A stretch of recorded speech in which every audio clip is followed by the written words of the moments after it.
Una sa ating mga recipe ang sardines pasta. Ang mga sangkap nito, 2 kutsarang mantika, 1 tasang breadcrumbs, tig 1 bawang at sibuyas, 2 latang sardines in oil o yung tinatawag nating Spanish sardines, 1 pirasong lemon, at 1 mangkok ng pinakuloang spaghetti. Ang una natin gagawin ay kailangan natin i-brown yung breadcrumbs. So, konting mantika and yung ating breadcrumbs. So, pag brown na yung ating breadcrumbs, kailangan natin itabi muna. Ngayon, pwede natin magluto yung ating sardine sauce. Igigisa natin yung ating bawang at sibuyas. Pwede na natin isama yung sardines.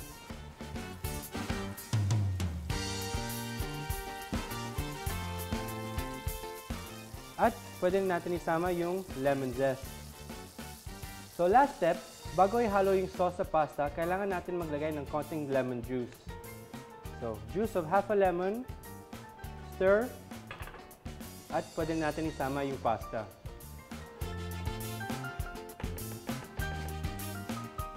Ngayon, maglagay tayo about 3/4 ng breadcrumb mixture natin. Yung isang 1/4 gagamitin natin para sa plating. At ready to plate. Ang niluto naming sardines pasta, talaga namang pasta-rific. Dahil sa halagang 80 pesos, mapagsasaluhan na ito ng 4 na tao. Ang ikalawang recipe naman na ituturo namin, ang curry sardines. Ang mga sangkap nito, 2 kutsarang mantika, tig 1 bawang at sibuyas, 2 pirasong siling labuyo, 3 kutsaritang curry powder, 2 lata ng sardinas and tomato sauce, at onion leeks o sibuyas Tagalog. Para sa dish na to, kailangan nilagay natin yung kaldero sa super high heat. Konting mantika, sibuyas, bawang, sili. At ngayon, maglagay tayo ng curry powder. So, mga 2 to 3 teaspoons. So after 15 to 20 seconds again, isama natin yung canned tomato sardines. Hinayin yung apoy sa medium-low heat at let it simmer for about 3 to 5 minutes. At bago ilipat sa plato, maglagay din tayo ng konting onion leeks. At ngayon, pwede natin i-plate yung ating curry sardines. 46 pesos lang ang naggastos sa pagluluto ng curry sardines na pwede nang ipalaman o kaya iulam ng 4 na tao. At ang huling recipe na ituturo namin ngayong umaga, ang sardines in miswa.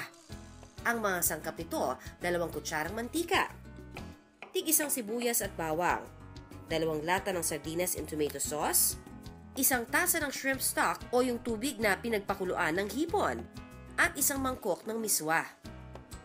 First step natin, kailangan natin igisa yung sibuyas at bawang. Pwede natin ilagay yung ating canned tomato sardines.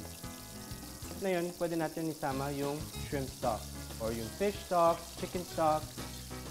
Pag kumukulo na, pwede natin isama yung miswa. So for the last step, pansinin nyo, hindi ko pa na-season yung ating dish kasi yung miswa medyo maalat na yan. Perfect! Super sarap! Perfect! Ngayon, pwede natin i-serve.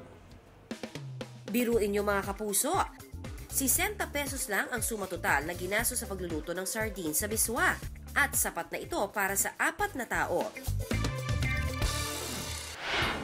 Mga kapuso, wala namang masama at lalong hindi nakakahiyang mag-ulam ng sardinas, lalo na't kung ihahanda ito sa mga paraang itinuro namin ngayong umaga. Kaya imbis na gisa-gisa lang o straight from the can, kaunting effort lang ang kailangan para ang sardinas maging sardina sarap.